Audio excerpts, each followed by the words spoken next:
जरांग्या उपोषणाला बसला तर दुसऱ्या दिवशी तिला हजर झाला, सगळा खर्च पुरीला त्याला। दुसरी गोष्ट की तिथं जे लागतं ते पुरी देत, पुन्हा तिथं जाऊन ढोल वाजिला, सगळं केलं। निदान आम्हाला आमची एक गरिबाची ओबीसी समाजाची इच्छा होती की बाबा टोपे साहेबांनी पहिल्या दिवशी नाही आता दुसऱ्या दिवशी तरी कमीत कमी वरून भेट द्यावा। आम्हाला माहिती आहे सरकारमध्ये द्यायला हे नाही। या मतदारसंघातल्या ओबीसीला माझी विनंती आहे, तुमचे आमदार गेले अनेक वर्षापासून त्यांना तुम्ही आमदार केले आणि आज ओबीसीवर अन्याय होतोय हे उघड्या डोळ्यांनी बघत असताना सुद्धा इथून फक्त 5-10 किलोमीटरवर कारखाना आहे आणि त्या कारखान्याचे चेअरमन, त्या कारखान्याचे सर्व आमदार या ठिकाणी 10 मिनिटं येऊ शकत नाहीत। यांना सुद्धा योग्य वेळी धडा शिकवल्याशिवाय ओबीसी स्वस्त बसणार नाही। ते ऑलरेडी मनोज जरांगेला मॅनेज आहेत, त्याच्यामुळे ते इकडे येऊ शकत नाहीत। आम्ही त्यांना बी दाखवून देऊ काय ते, त्यांना कसे निवडून येतात ते दाखवून देऊ। इथं ओबीसी समाज किती आहे काय आहे। इथून 1 किलोमीटर अंतर असताना सराटीला राजेश टोपे जे विधानसभेचे आमदार आहेत त्यांना सर्वच समाजाने मतदान केलं, परंतु 7 दिवस झाले नवनाथ आबा असतील, लक्ष्मण हाके सर असतील, हे उपोषणाला बसलेले आहेत। हे बसल्याच्या नंतर त्यांचा स्वतःचा मतदारसंघ आहे। राजेश टोपे साहेब, एवढा जातीवाद तुम्हाला परवडणार नाही। राजेश टोपेला या ओबीसीचं काही घेणं देणं नाही। राजेश टोपेला फक्त मराठा समाजाचं घेणं देणं आहे। त्यांना जर वाटत असते ह्या मतदारसंघातला ओबीसी आहे, त्या ओबीसीसाठी त्यांना आवश्यकता नाही। आणि राजेश टोपे हे 100% जातीवादी आहेत, त्यामुळं त्यांनी इतक्या जवळ उपोषण चालू असताना जे लोक 500-1000 किलोमीटरहून लोक इथं भेट द्यायला लागले, अनेक मंत्री अनेक आमदार इथे येऊन भेट देऊन गेले, पण राजेश टोपे या मतदारसंघाचे आमदार असताना इथं येऊ शकले नाहीत। परंतु ज्यावेळी मराठा समाजाचं उपोषण चालू होतं त्यावेळी हलकी ढपडं वाजित त्या मोर्चात सहभागी त्या आंदोलनात सहभागी झाले होते। त्यामुळं हे खऱ्या अर्थाने शासन म्हणा, हे मराठा समाज राज्याचे मुख्यमंत्री म्हणा, हे 100% ओबीसीवर अन्याय करण्याचा प्रयत्न करतायत। माझं स्पष्ट मत आहे या राज्य शासनाला, तुम्ही अधिवेशन चालू होण्याच्या अगोदर राज्याचे मुख्यमंत्री एका मराठा समाजाचा एक आंदोलक उपोषणाला बसला आणि त्यावेळी तुम्ही 2 वेळा त्यांना भेट देण्यासाठी आलात। हे पण याच महाराष्ट्रातले आहेत, याच महाराष्ट्रातली जनता आहे। तुम्हाला माहीत नाही वडेगुद्रीला ओबीसीचं आंदोलन चालू आहे, अख्खा महाराष्ट्र पेटला आहे, प्रत्येक जाग्यावर आंदोलनं चालू झाली। याला सगळ्याला शासन जबाबदार असेल। विधानसभा होण्याच्या अगोदर या ठिकाणी राज्याच्या मुख्यमंत्री आणि उपमुख्यमंत्र्यांनी येऊन लेखी पत्र दिलं पाहिजे, ओबीसीच्या आरक्षणाला धक्का लावणार नाही अशा प्रकारचं पत्र दिल्याशिवाय हे उपोषण थांबणार नाही। आणि अधिवेशनाच्या काळामध्ये जर काही चुकीचा निर्णय घेतला, ओबीसीवर अन्याय होण्यासारखा निर्णय घेतला तर महाराष्ट्रातला ओबीसी विधान भवनाला घेराव घालीन, अधिवेशन चालू देणार नाही। आणि अधिवेशनामध्ये त्या विधान भवनामध्ये राज्याचे मुख्यमंत्री असो की आमदार असो की उपमुख्यमंत्री असो यांना त्या विधान भवनात जाऊ देणार नाहीत। त्यामुळे तुम्हाला सरकारला विनंती आहे माझी की विधान भवनात त्या अधिवेशन चालू होण्याच्या अगोदर या ठिकाणी येऊन आमच्या मागणीच्या संदर्भात चर्चा करावी आणि लिखित स्वरूपात पत्र द्यावं। राहिल्या मतदारसंघाचा विषय, या मतदारसंघातल्या ओबीसीला माझी विनंती आहे, तुमचे आमदार गेले अनेक वर्षापासून त्यांना तुम्ही आमदार केले आणि आज ओबीसीवर अन्याय होतोय हे उघड्या डोळ्यांनी बघत असताना सुद्धा इथून फक्त 5-10 किलोमीटरवर कारखाना आहे आणि त्या कारखान्याचे चेअरमन, त्या कारखान्याचे सर्व आमदार या ठिकाणी 10 मिनिटं येऊ शकत नाहीत। यांना सुद्धा योग्य वेळी धडा शिकवल्याशिवाय ओबीसी स्वस्त बसणार नाही। मात्र हा मतदारसंघ टोपे साहेबांना मतदान करतो। आता 7 दिवस झाले अजूनही टोपे साहेब तुमच्या उपोषण करताना भेट द्यायला आले नाही। मुळात ज्या आरक्षणाच्या मुद्द्यावरती, सगळेसोयऱ्याच्या मुद्द्यावरती जे 2 समाजामध्ये ज्या पद्धतीची दरी निर्माण झाली त्याच्यामधनं उपोषण प्रतिउपोषण सुरू झाले। इथून 1 किलोमीटर अंतर असताना सराटीला राजेश टोपे जे विधानसभेचे आमदार आहेत त्यांना सर्वच समाजाने मतदान केलं, परंतु 7 दिवस झाले नवनाथ आबा असतील, लक्ष्मण हाके सर असतील, हे उपोषणाला बसलेले आहेत। हे बसल्याच्या नंतर त्यांचा स्वतःचा मतदारसंघ आहे। राजेश टोपे साहेब, एवढा जातीवाद तुम्हाला परवडणार नाही। कारण या ठिकाणी 12 बलुतेदार फुले शाहू आंबेडकरांचा महाराष्ट्र आहे आणि तुम्ही एका जातीच्या मतावर कधीच निवडून येत नाहीत। पण तुम्हाला ही गोष्ट लक्षात का येत नाही? कारण 7 दिवस तुमच्या मतदारसंघात आहेत।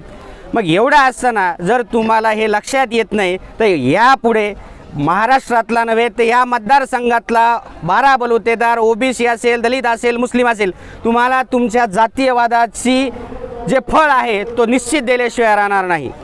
दिवसांदिवस तुमचे उपोषण करता लक्ष्मण हाकेवर नवनाथ वाघमारे यांची तब्येत मात्र दिवसेंदिवस घसरत चाललेली आहे। दुसरीकडे पाहिलं तर अजूनही शिष्टमंडळ मात्र भेटायला येत नाही। जवळच हाकेच्या अंतरावर असलेल्या जे उपोषण चालू होतं तिथं मात्र सतत कोणी ना कोणीतरी भेटायला येत होतं, मात्र इथं काय येत नाही। हा राज्य सरकार दुजाभाव करत आहे।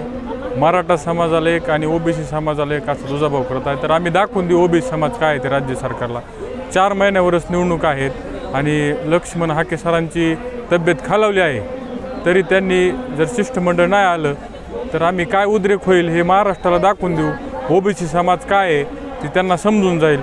मला सांगा, स्थानिक आमदार जे आहेत इथलं राजेश टोपे, त्यांचं काम नाही का इथल्या उपोषणकर्त्याला भेट देणे? ते ऑलरेडी मनोज जरांगेला मॅनेज आहेत, त्याच्यामुळे ते इकडे येऊ शकत नाहीत। आम्ही त्यांना बी दाखवून देऊ काय आहे ते, त्यांना कसे निवडून येतात ते दाखवून देऊ। इथं ओबीसी समाज किती आहे काय आहे।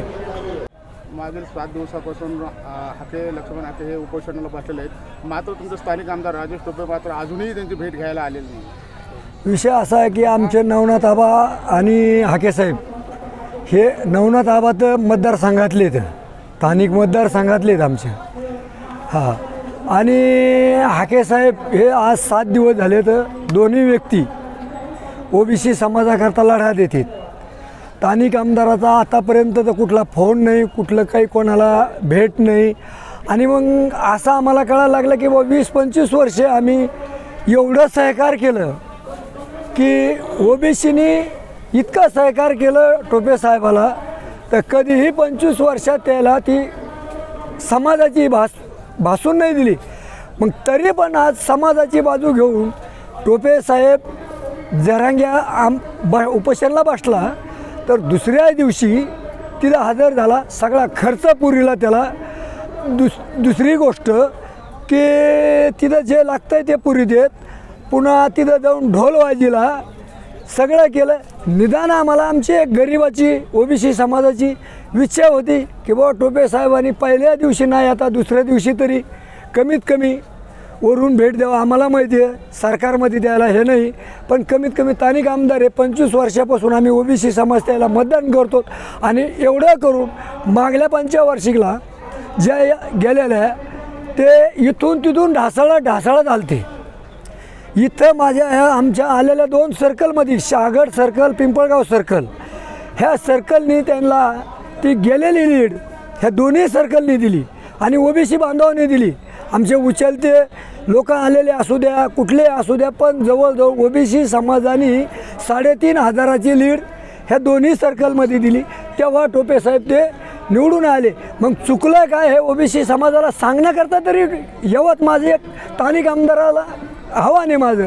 दुसरी गोष्ट त्याला इथून मोर गरज नाही आहे का, त्याला काहीच म्हणजे हे नाही आहे का, तर ह्या तत्वातून त्यांनी काळजी घ्यायची, अगर नाही घ्यायची त्याची मर्जी राहिली। पण माझं तरी आता आमच्या सर्व ओबीसी समाजाच्या घनसावंगी विधान मतदारसंघ याच्यामध्ये माझं तरी इच्छा आहे की ओबीसी समाज सगळा अक्षरशः लक्षात यायला लागलं की इतक्या दिवस 25 वर्ष टोपे साहेब आपण तळ हातावर सांभाळून आपला उपयोग काय आहे।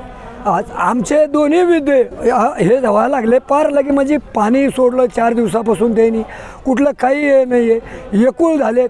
भरत्याच्या ना याच्यावानी उपोषणवाणी काय आम्ही काय रातचे काजू बदाम बी देत नाही, त्यांनी बघायला त्याचे माणसं सोडलेत किंवा काही बाथरूममध्ये जाऊन आम्ही त्याच्यात अर्धी क्वार्टर पाणी आणि अर्धी क्वार्टर हे करून पाणी पाजित नाहीत, ह्या पद्धतीचे काही काम करीत नाहीत। ते त्याचे माणसं बघायला येतं, गुप्तमध्ये बघायला येतं साहेब। आणि त्याच्यासारखा खाजगी डॉक्टर पण चेक इनला आम्ही ठेवला नाही, कारण दाब देऊन पैसे देऊन ते जसा रिपोर्ट पाहिजे तसा द्यायला।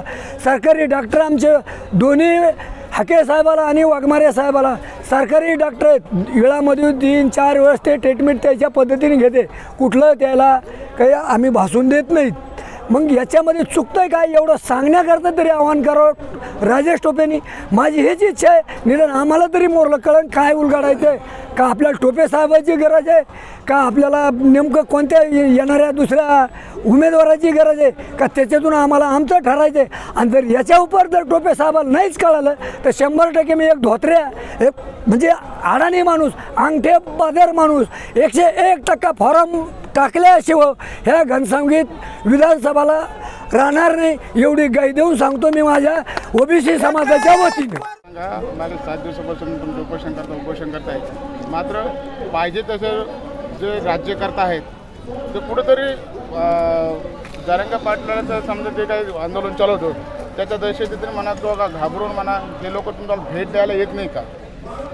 नाही, तसं काही नाही आहे की हे जे सरकार जे आहे हे ओबीसी समाजाला डावलत आहे, त्यांना म्हणजे दुजाभाव देत आहे ओबीसीला.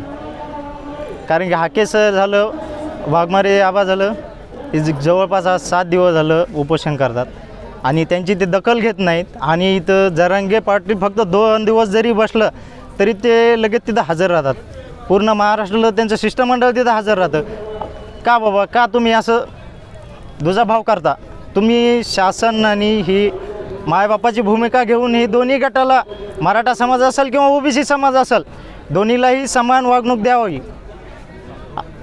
पण ते असं देत नाहीत. दुजाभाव करून चालणार नाही. त्यांनाही इथून पुढं कळेल की ओबीसी काय आहे हे समजून जाईल.